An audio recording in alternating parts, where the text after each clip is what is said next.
I understand out of the gate, I acknowledge that a number of my friends in Congress and elsewhere very much are opposed to funding Ukraine, Israel, Taiwan without pay-fors, and I tend to agree with that. But I very much want to fund them. And some of them don't want to fund it because they say we can't afford it. Some of them don't want to fund it because they say we should be isolationists. We could come from abroad. My position is we can. The value of the dollar and the like makes it actually easy for us to be able to fund stuff, even with our national debt being the way it is. Because of the exchange rate right now and the American currency rating higher than anyone else, it's actually quite a bargain for us to be able to do this stuff, more so than other countries being able to respond. We should do it in large part because we know where this thing is headed. There are people who scoff at recirculating the notion of an axis of evil, but there is an eastern axis forming. And there are a series of stories today that show not only is it forming, but it's good for us to fund Ukraine because Ukraine is able to do weapons testing for us that we could otherwise not do. One of my major arguments for why we should support Ukraine is because we're at war, whether we want to believe it or not, with China, Russia, Iran, North Korea. It's largely a Cold War, but even in the Cold War, there were peripheries where the Cold War was hot. Vietnam, for example, Central America, for example, parts of Africa, for example. There were places where it would flare up, and both sides using proxies to fight each other.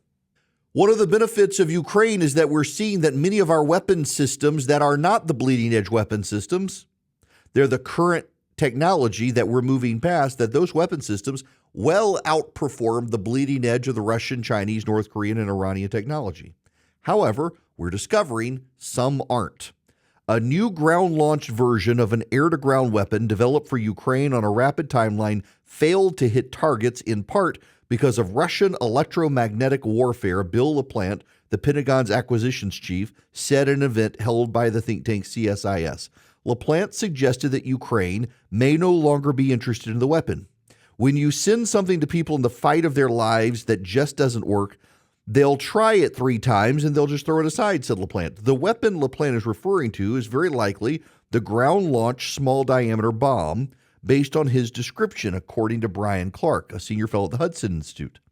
A Boeing spokesperson did not confirm that LaPlante was referring to the ground-launched small-diameter bomb, but said the company is working closely with the Defense Department on spiral capability improvements to the ground-launched system. Spiral capability improvements refers to an iterative software development process. The weapon boasts a range of 90 miles, double the range of the guided multiple launch rocket system missiles Ukraine previously used to wreak havoc on Russia's logistics centers. Funding for the weapon was approved in February 2023. Ukraine reportedly used the weapon by February 2024. The weapon relies on GPS to navigate to its targets. It also has an inertial navigation system, which navigates to a target by estimating its position through the use of accelerometers and other devices. But it's not the first GPS-guided weapon to fall afoul of Russian electronic warfare. In congressional testimony in March, Hudson Institute senior fellow Daniel Patt said the targeting system for the GPS-guided Excalibur round dropped from 70% effectiveness to 6% effectiveness over a matter of a few months as new electronic warfare mechanisms came out in Ukraine. Pat cited the work of Jack Walling, an expert at think tank RUSI, who's traveled to Ukraine multiple times and interviewed the commanders. Russian electronic warfare attacks have also directed these missiles off course, CNN reported last spring. The missiles are similarly guided by a GPS. Russia has successfully used electronic warfare against these GPS-guided Joint Direct Attack Munitions, JDAMs, which are retrofitted aerial bombs. Russian electronic warfare on the U.S.'s most precise capabilities is a challenge, the commander of the Chief U.S. Aid Coordinating Group told an audience in December. GPS spoofers work by sending false location data to GPS navigation devices.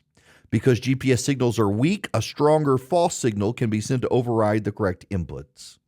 This is exactly what I'm talking about. What we have seen with both the Israeli strikes into Iran, Iraq, and Syria, and Ukrainian strikes into Russia is that we are able to overcome the bleeding edge of the Russian, Chinese, Iranian, North Korean missile defense systems and their countermeasures for penetration of their airspace. But what we're seeing with some of our cutting edge technology is the Russians are able, through the development of electronic warfare, to overcome them. Everything is theory until the war breaks out. The war is broken out in Ukraine. We're able to field test and allow the Ukrainians to use the weapons to kill the Russians instead of us having to do it because they've invaded NATO. Now, there's further development here that's also very important for you to understand. The debris from a missile that landed in the Ukrainian city of Kharkiv on January 2nd has been identified as a North Korean Hwasong-11 series ballistic missile. A United Nations sanctions monitor told a Security Council committee in a report. In the 32-page report, the UN sanctions monitors concluded that debris recovered from a missile that landed in Kharkiv, Ukraine on the 2nd of January derived from a North Korean Hwasong-11 series missile and is in violation of the arms embargo on North Korea. The Russians have been using North Korean weapons despite having also agreed to the arms embargo on North Korea. On top of that, The Economist has a report that the Russian arms industry is being fueled by the Chinese, the North Koreans, and the Iranians. And on top of all of that, the Houthi movement in Ukraine has been digging in for the long term. Literally, the armed group, which controls much of the country, has been harassing shipping in the Red Sea, has undertaken a massive expansion of underground military facilities funded by Iran and China. There are a number of people in this country on the right who don't want to make eye contact with what's happening. Over the last month, there have been an increasingly rapid number of meetings between the Belarusians, the Russians, the Chinese, the Iranians, and the North Koreans. There is clearly an Eastern axis developing. They are sharing armaments, technology, and data. They have realized over the last number of months that our weapon systems, our current weapon systems, not even our next generation weapon systems. Ukrainians aren't getting the next generation. They're getting the current generation. They are realizing that our current generations of weapon systems are superior to their next generation systems. And yet they have, through electronic warfare, been able to undermine some of our cutting edge weapon systems. Why do they care? Because clearly they are getting ready to leverage their axis against the Western powers. Whether it's an invasion of Taiwan or something larger than that, they're clearly maneuvering now. There are those who say we can't fund it. I'm worried about our finances. I am. But I don't believe we can afford to sit on the sidelines here because we're allowing the Ukrainians to do damage to the Russians so that we're not having to. And contrary to the propaganda campaigns being waged on social media by Russian sympathizers, the Ukrainians are actually putting points on the board for us. They've wiped out a lot of Russian military industrial capacity. They've been able to retake land from the Russians, though the Russians gained some in the last few weeks. The Ukrainians have been able to take back some key strongholds very quickly once they got more arms from us. The Ukrainians have been able to put a dent in Russian oil exports that have actually hurt the Russians' ability to fund their military operations and fuel their military operations. This is a bigger picture. This is a global picture. And we are so used to in this country thinking of ourselves, and there's such a tendency on the right to be isolationist. All of these stories tie together to show there is an Eastern axis growing before our eyes. Some people don't want to see it, and some people just want to let them have it. If you surrender to this Eastern axis, your cost of living is going to go up dramatically. There's a story, I want to spend much more time with it later, but right now the U.S. dollar is pricier than every other currency on the market, including the Chinese and the Japanese currencies.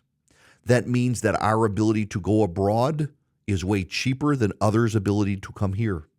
It means that while there is a trade deficit because our goods are more expensive than their goods, it means that they have to exchange money into American dollars to do business on the world stage. If we get off the world stage and the Chinese reign supreme, the exchange rate benefits them, not us. We have a massive debt. It is our single greatest national security weakness. The funding we've given to the Ukrainians, the Israelis, and the Taiwanese amounts to about 1.25% of that budget. Our funding to these countries is not the problem. In fact, we've spent more in the Biden administration forgiving people's student loan debts than we have on these countries combined, including all of the previous allocations to Ukraine. We have problems. Helping our allies isn't part of that problem. We need to help our allies because before our very eyes, an Eastern axis is growing that wants to take us out. Defeat is our choice. We do not have to choose defeat. But defeat is unfortunately a choice a lot of people want to make because they think it'd be a whole lot easier to just pull everything off the board and come back home. And they don't have the imagination to understand how awful that would be for us around the world if we did.